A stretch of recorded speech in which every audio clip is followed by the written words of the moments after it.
Hello, everyone. We're recording this a little bit earlier than normal, about an hour earlier, for schedule reasons, and we hope you are having a great day, whenever it is. If you're going to join us live, or if you're watching the replay, today is a really important topic. Finally, we're going to get to a really important topic. It's about time. It's been a while. We made you go through all of these other videos. We finally get to something really, really important. And if you want to watch all those other videos, we have a coaching mastery playlist that's getting pretty robust. Yeah. We've got 3 weeks of videos at this point, I think. We do. About that, something like that. So there are all kinds of videos. There are 2 series inside there. One of them is How to Change Your Life, and the other one is the 4 stages of neurotransformational coaching success. And a lot of new content, actually, frameworks and so forth that we've just been noticing and wanted to put into this teaching context for all of you. But the whole point of all of these videos is coaching mastery. Yes. That you've got to be a mastery level coach. If you really want to cut through a lot of the nonsense, a lot of the it's not the word I was thinking, but yeah, I know. A lot of the, and I don't mean to, and I'm not talking about like the judgmental what's being put out there, but just all the noise in the industry, all the noise in the world, all the noise online. There's just so much assault for our attention. And because of that, the humans have literally changed.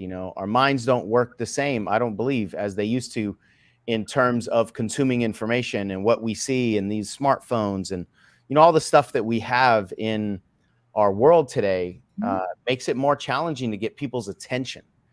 And if you don't get people's attention, everything after that doesn't matter because you don't get their attention. Right. And one of the ways to get people's attention is to be really, really good and different than what they see and what they hear and what they feel and all the other things that they're looking at. And the cool thing about that is the best way to do it is just be really, really good.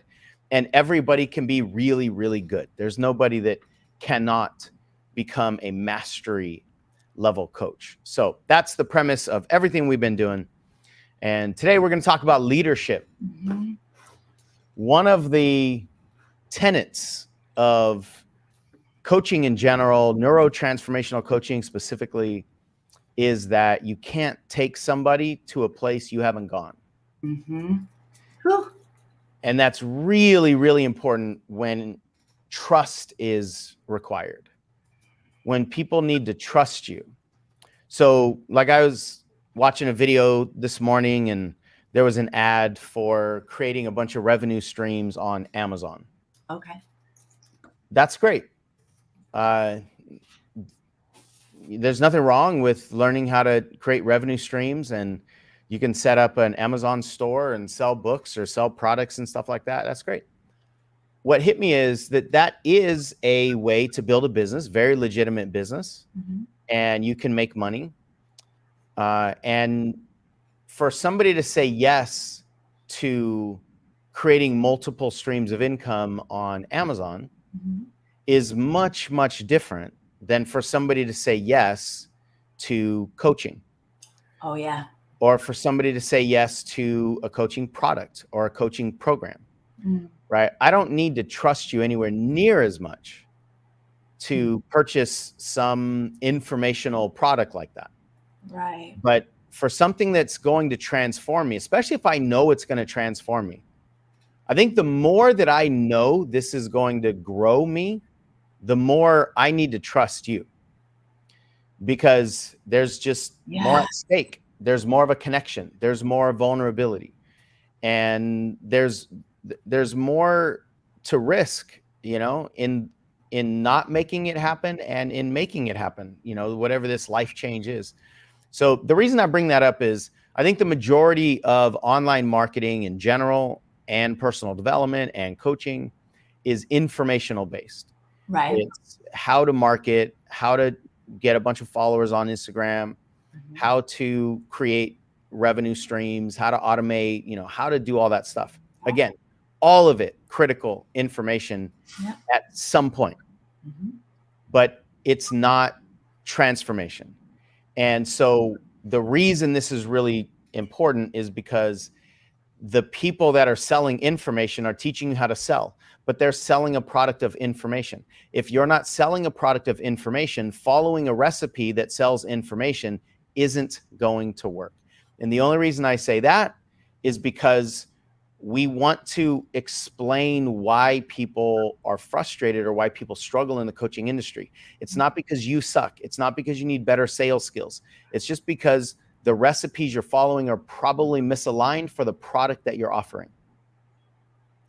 The recipes you're following are probably misaligned for the product that you're offering. And you have to understand what causes people to say yes to coaching, what causes people to say yes to deep coaching. And one of those principles is you have to have gone where you're inviting people to go. Right. Whew. Jump on in. Yeah, I had to let land what you just said in my body. When you were talking a few moments ago, Sean, about the trust, right? Like in this type of work, in the transformational journey, there has to be that level of trust.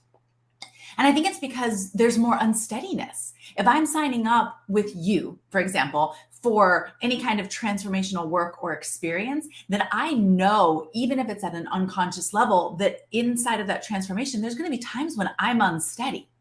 And so I'm going to need to be able to feel like I can anchor to and connect with and be in a space inside of a container that is going to be able to stay steady inside of my unsteadiness. And that ability in you, in this example, in you watching this video as the coach, that ability to do that, that's the thing that can only come after you've been through that experience, right? Because then you know enough to know this person in front of me is unsteady, but they're going to be okay, right? Because I know, like, these are the general pitfalls that happen inside of this space, or these are the general obstacles that somebody kind of comes across in this space.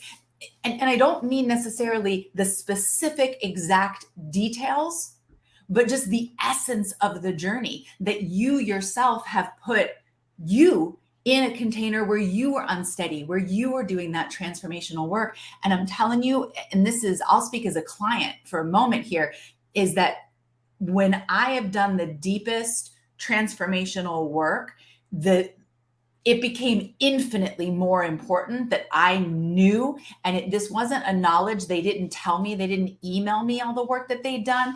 I could feel it. My energetic body interacting with their energetic body, I could feel that they had done the work that they were telling me, come on, keep going in doing. Because it's just, there's a different vibration to them and to their energy. And that allows me to feel unsteady in their presence. Yeah. Now, what I want to add to that is you've been doing this work for so long that you can articulate everything you just said. Almost nobody can. Right. So people are not going to recognize that there's some vibration that they're not feeling in the coach.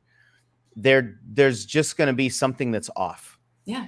And most people don't have their own awareness about that unstableness and all the stuff, and they don't have the answers, obviously. And so they're looking for somebody with the answers. But there's another level of consciousness that you're speaking to that is really critical, whether we like it or not, or whether we can articulate it or not. And it's more critical in instability. Right. And so all of the things that are happening in our society right now, which I don't think these are fads. I don't think that, just give us one more year of disruption about COVID and about politics and about, race or certain court decisions. And, even like it doesn't matter so much that we are personally involved in any of those arguments or debates or tug of wars. Right. It's in the fabric of society. That.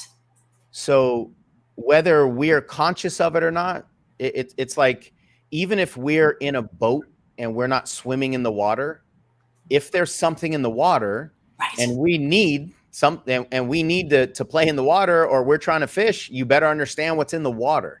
Right. So it doesn't really matter where you as a person fit into any of those disruptive buckets. You might not be in any of them. Sure. But society is traumatized. Yeah. Society is scared. And so the more traumatized that people are, the more unstable they feel, the more stability they crave, but almost nobody will be able to articulate it. Bingo. They won't be able to say, okay, I need something that I can count on right now. No. I need somebody to be consistent with me right now. I need somebody to give me something that makes sense in my roots, not just in my intellect. They won't say any of that stuff. But if you can provide that stuff, they will show up, because there's a magnet that humans really can't resist when we're doing this kind of work. As you were talking, I had a visual of a balance board. So I've done physical therapy multiple times with various injuries over the years. And one of the things that they use quite a bit with injuries, especially with feet and knees and back, and like anything that's, your stability, lower half of the body, is a balance board. And the board will have a ball on the bottom, or a Bosu ball, or something. And you get on the board and it's very unstable. And it's actually quite disorienting, right? Depending on your stability level at the time. But the board going back and forth and left and right and putting you in a state of, oh crap, is the only way to build the stability muscles. Right. There are muscles on the sides of your legs and underneath the calf muscles, and there's a bunch of muscles in the feet and in the toes. Like those muscles, those stabilizing muscles, can only be built through instability.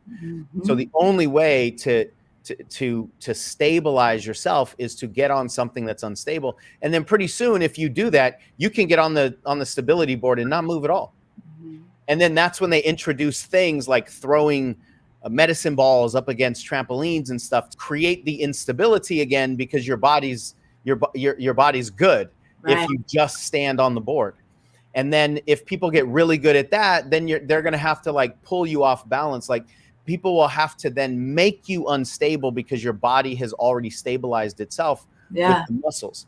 And that concept is so critical in so many different areas of life, business being one of them, and coaching being one of them. So one of the things that we've recognized over the last couple of years is that the kind of coaching that we're talking about is really leadership. Yep. And marketing yourself as a coach is a leadership endeavor. Yes. And people want to be led, but they need to trust the leader. They need to believe in the leader. And there's no such thing as an uncertain leader. There's no such thing as that. Nobody is going to follow uncertainty.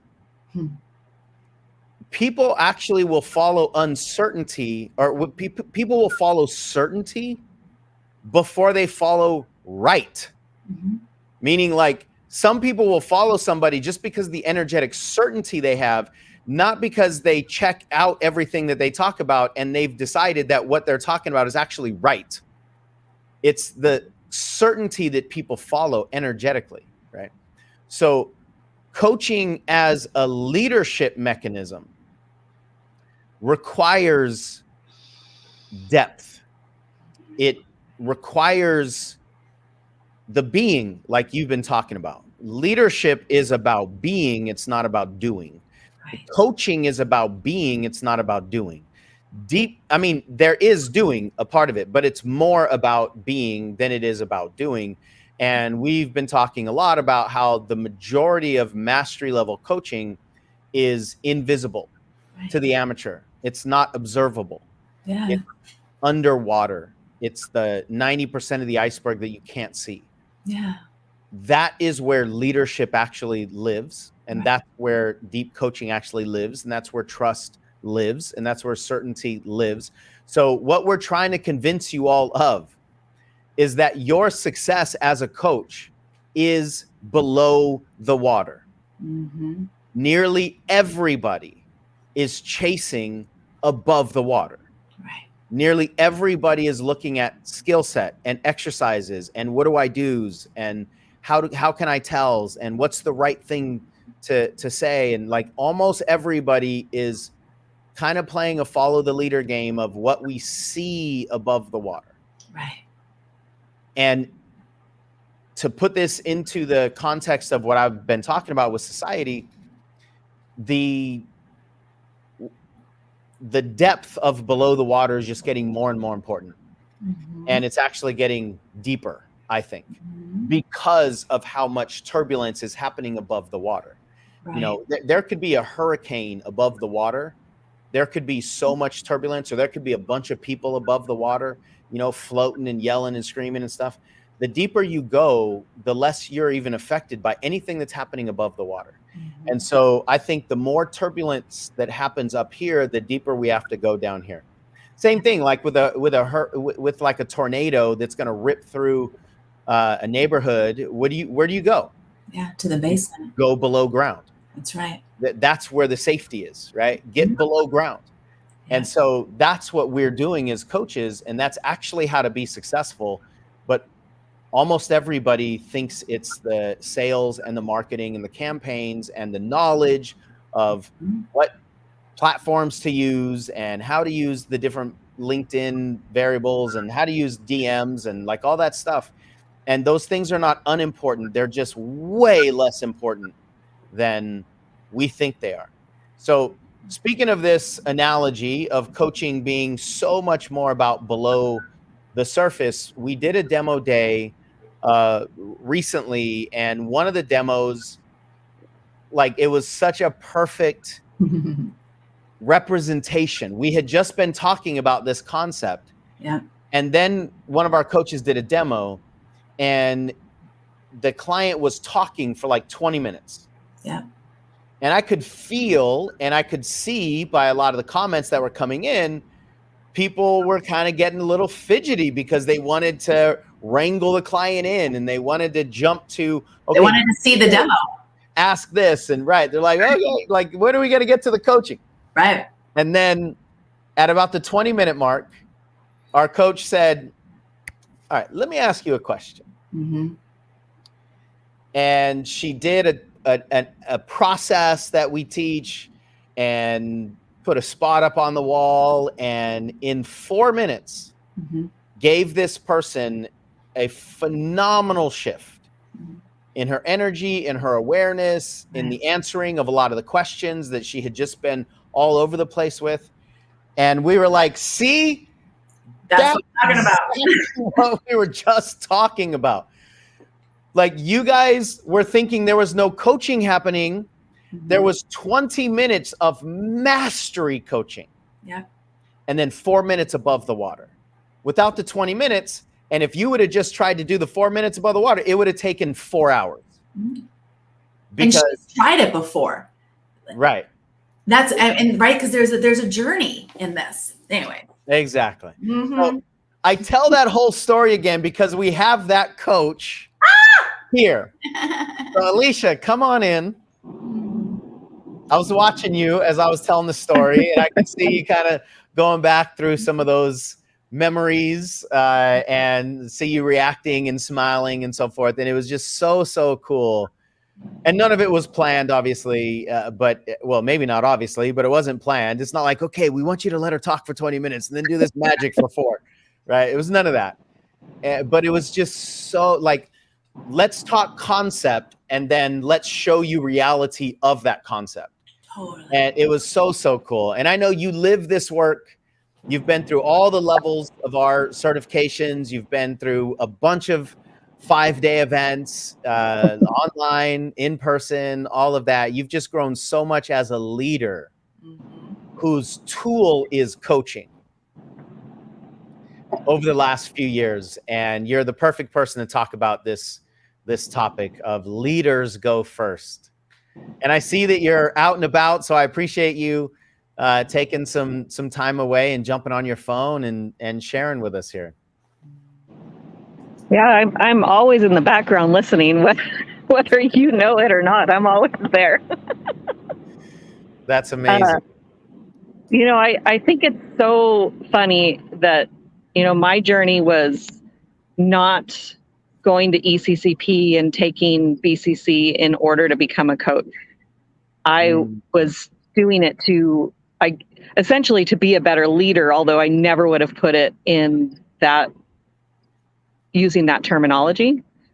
But I wanted to, grow my Mary Kay business. And my coach at the time said that if I went to ECCP and took BCC, that it would help me, in that business. And I was so committed to doing whatever it takes to do better in the business. So I showed up at ECCP having no clue what it was or what I signed up for. And I remember the first day just thinking, what is happening? What did I sign up for? And where's the exit? Yeah, how do I get out of here? And you guys had talked about how you were going to block the exits because other people wanted to run. And I'm like, well, crap, they're already planning for me.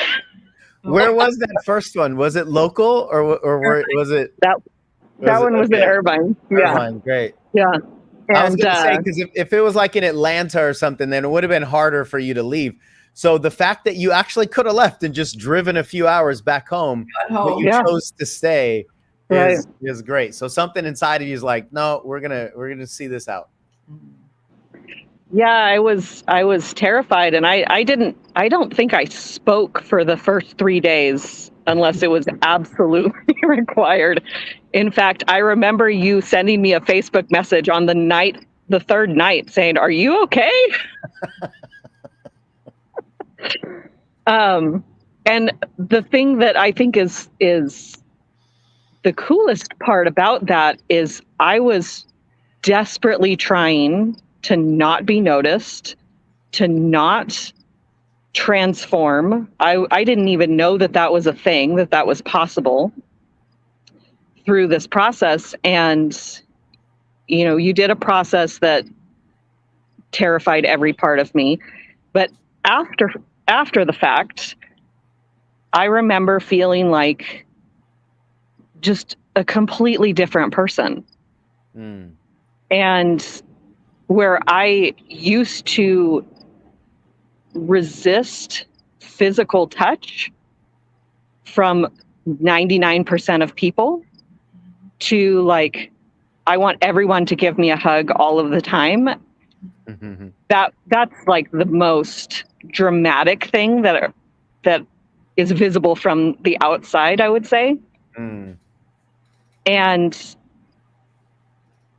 I was talking to my coach the other day, and I was telling her how I had texted Michelle and apologized for something that had happened that day. And Michelle's like, it's totally fine. Don't worry about it. And my coach said, well, Michelle is a safe place. She's a safe person.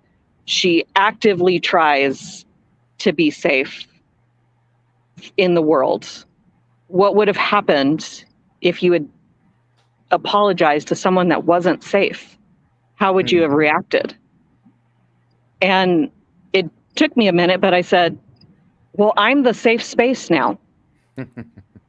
So it's okay how other people react. I'm a safe space now. And I literally, in these last several years, have gone from like, I couldn't be alone because I was so terrified of me and being alone with me, to like, I can't even imagine what going through the pandemic would have been like as that version of Alicia. Wow.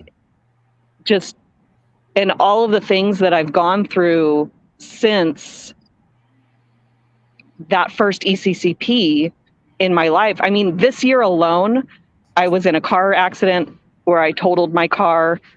3 weeks later, my dad died. Like, I found out I was pregnant with twins. So not on my on my radar at all. All of these things, just I think of that old version of me, and I'm like, I would have been in the fetal position, just crying constantly all day, every day. I would not be functioning. Wow.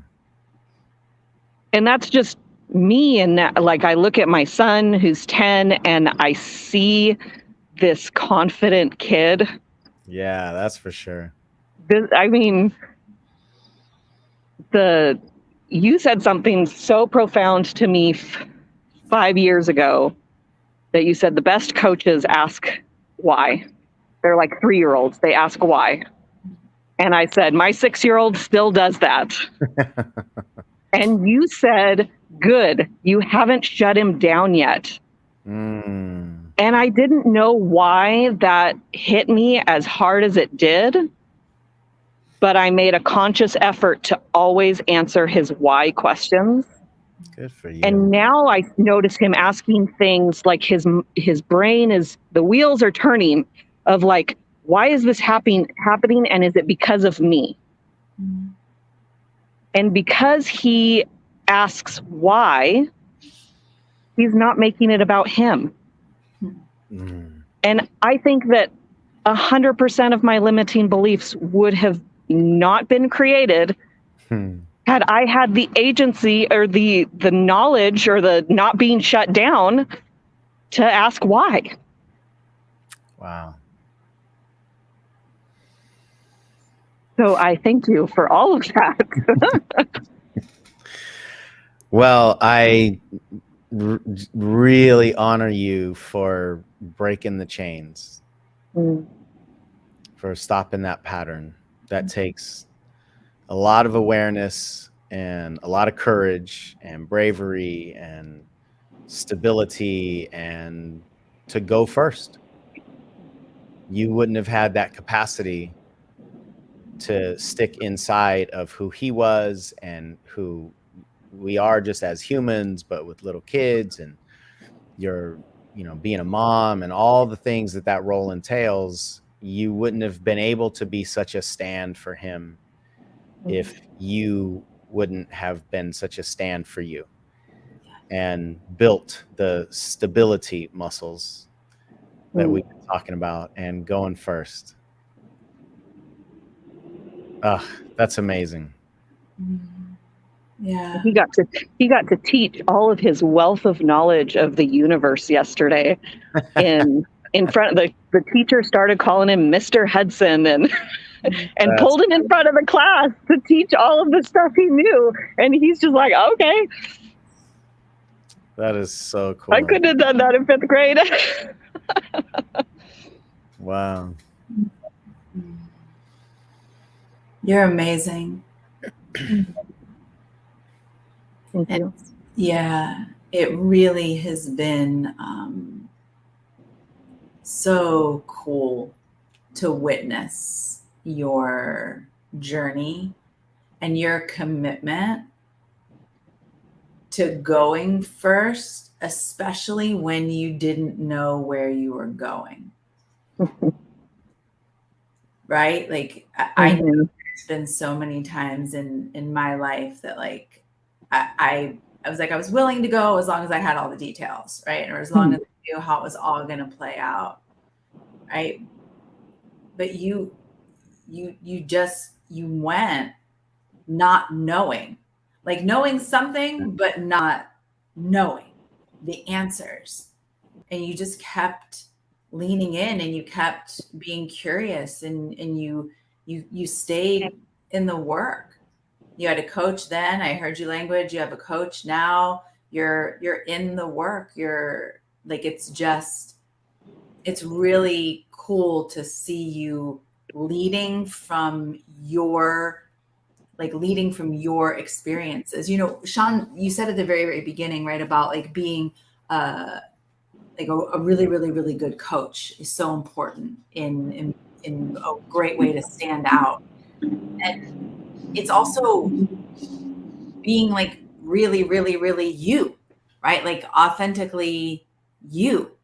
And you do that, Alicia. Like you've done that. You've done the work so that you can just show up in the world as your authentic, like powerful self, and it impacts your son and it impacts your relationships. And man, I mean, just there are so many memories and moments and conversations that are flashing through my head, and it's just really, really an amazing experience that I feel very grateful to witness and then to watch the impact and influence that you're having in the world because you went first. Yeah, you are the epitome of staying in the game, you know, even when you didn't know what it was going to look like, even when you didn't want to be a coach, you know. So you started out a few years ago, you didn't want to be a coach specifically. You didn't really even know what that entailed. You didn't believe that you could ever do it. But you also just said something when you just came on here, like you're always in the background listening. So what you did is you just kept showing up. Yeah. You just kept putting yourself in the environments where learning was happening. And you can't be in the environments where learning is happening, especially the certain types of learning that are, you know, they're created for certain outcomes, and then not get those outcomes. You just can't. And you kept learning. And now you are, I'm pretty sure this is going to be correct what I'm about to say, and I think it's by far the one who's done the most amount of demos on our demo days and in various programs. And part of the reason is, and you're modeling it right now, like if I have a cell phone and there's another human on the other side, somebody's getting coached. Somebody's going to get something. Somebody's going to get a shift. And it really doesn't matter what the circumstances are.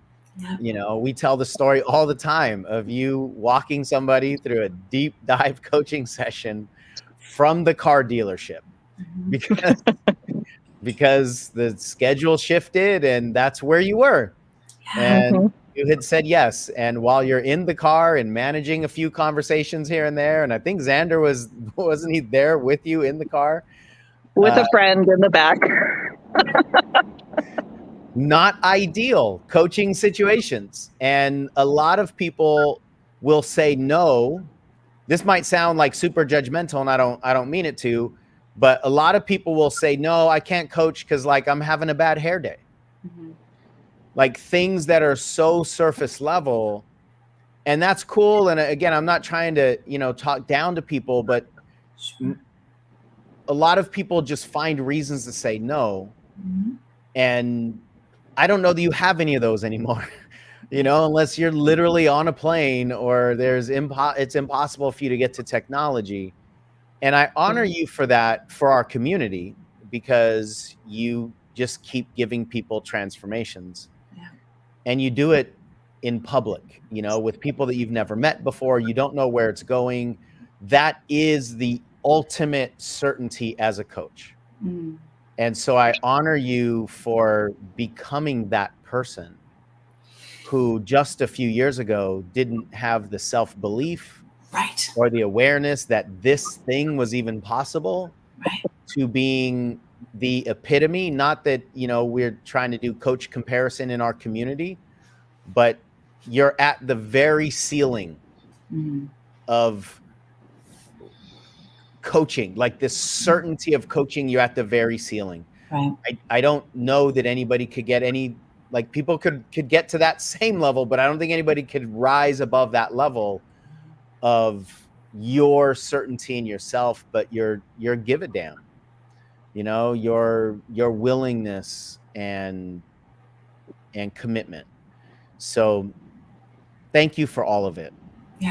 Thank you for your contribution, but thank you for all the people that you've supported. And I know you help moms deal with a lot of their momming, and you help anybody with anything, you know. You help people with relationships. You obviously help people with turbulence in their lives and all the things that you've gone through. So you're just rock solid.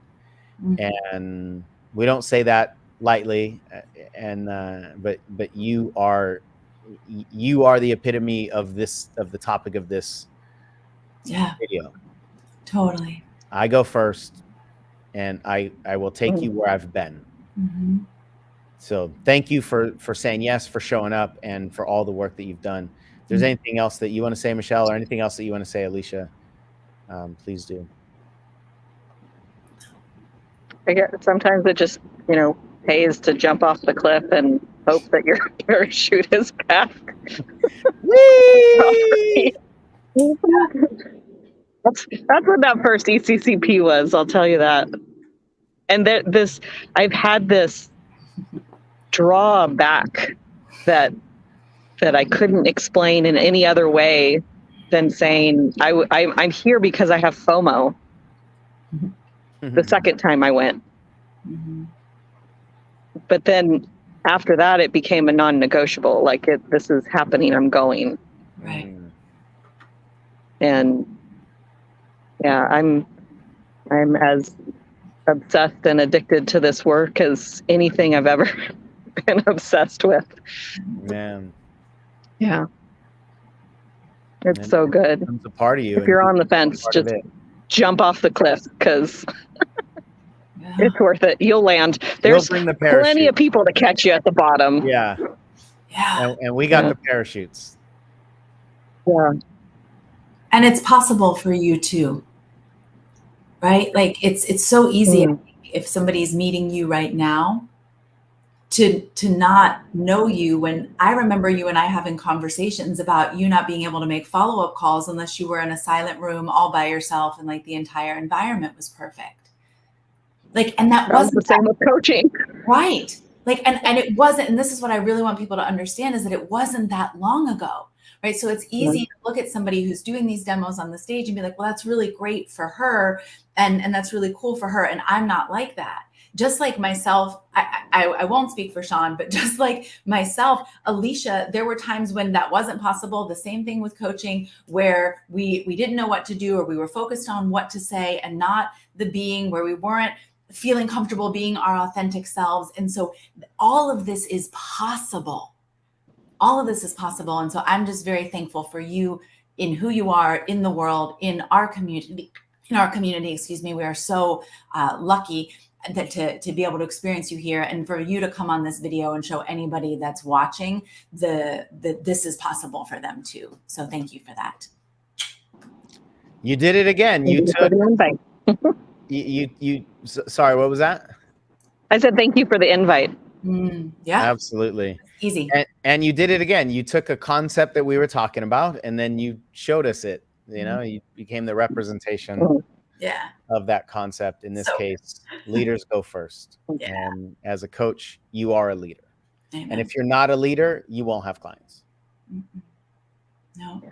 So Alicia, thank you. Thank you for saying yes, for being who you are, for leading the way you lead, for coaching the people that you coach, and for momming that kid who is going to be a world changer because you've empowered them. Oh, beautiful. All right. Well, thank you very much. Bye, Alicia. And do me a favor. Let me know how long that presentation is that he did in his class. Michelle knows where I'm going to go with it. Just, you can find that out. You don't have to know now, but just let me know how long he talked, because I might have something to say. Is he going to be the kid who talks too much? I just might have something to say. Maybe. Tarzan. Awesome. Just so everybody is aware of the joke, because I listened to Sean so much. He didn't understand the separation. Not that Sean doesn't talk too much, but he didn't understand the separation between videos. And he just said, oh, it's that guy that talks too much. Yeah. And because you have empowered him, he's said that to my face on live events online. So good job, Mom. He doesn't have the filter of like, oh, I shouldn't say what I really think. I'm just going to say what I really think. Oh, that's the guy. You're the guy. Yeah. So it went from that's the guy who talks too much to you're the guy who talks too much. There's a right. I'll text his teacher for you. There's a meme that says, you know, if a man says you're ugly, then that means something, and if a woman says you're ugly, that means something else. But if a kid says you're ugly, you're ugly. And that's my kid. There are no filters. Yes. Woo. Oh boy. Which leads to a whole nother conversation about how we get shut down and why we get shut down and what we're actually doing in this work. Right. And we'll have to save that for another video. So Alicia, thank you again. Appreciate it. Love your energy. You're amazing. And we'll see you soon. Bye. Sign up for ECCP. There you go. There you go. That was awesome. Yeah. Man. You know, we say it a lot more recently that when certainty talks, it just sounds different. Mm-hmm. And the people that we've been bringing on and the people that we'll continue to bring on to talk about their journey through all this, they just speak from certainty. They're not reading notes. Right. To my knowledge, they're not preparing and, you know, worrying about any of the details and the judgments and all that stuff. And what Alicia said is just monumental. I am the safe space now. Yeah. We'll just drop the mic on that. So if you're not aware of the events that we have coming up that Alicia mentioned, we've got an online event called BCC, or it's not an event, it's a program called BCC. It's the introductory level to this work of individual or deep dive rather coaching. And it's one of the things that makes it distinct is that we teach human behavior at a deep, deep level. Because if you're going to coach humans, you need to understand human behavior. Yeah. If you don't understand human behavior and all you do is trust the exercises or the skills or the above the water demos that you see, you're not going to have the certainty as a coach. You got to understand what's going on deeper. And that's where we first teach that work, that being BCC. The 5-day event that Alicia mentioned is ECCP. It's coming up September 6th through the 10th. It's all online. And that is just another level. That's when we get the scuba gear out and we start going even deeper and deeper, and the embodiment happens at a deeper level, and your immersion happens at a deeper level, and your certainty happens at a deeper level. And that's when coaches really start to switch gears in clients attraction and content creation and lots of things that a lot of people never get to. It's because they don't ever really feel the effects of immersion training to where some of this stuff actually gets into your body. So those are the 2 programs that we have coming up. If you have any questions at all, let us know. You can book a call on with one of the people on our team, so we can look at your specific journey, who you are, where you are right now, what's your next step, etc. You can go to coachseansmith.com, book my call, /book my call, if you want one-on-one support. And we'll come back to you with another video, probably sometime around, well, it's Friday now that we're recording this. If you're watching this on replay, though, your next video might be just right there, just the click, depending on when you're seeing this. But we'll come to you in the next video, whenever that is for you. Thank you all for the contributions as well. For those of you that are typing in, we love the communication, the celebration of the people that are coming on, and just the highlighting of certain comments that are landing for you. We really appreciate that. We want it to be a co-creative experience as much as possible. Take care, everyone. We'll see you soon. Bye.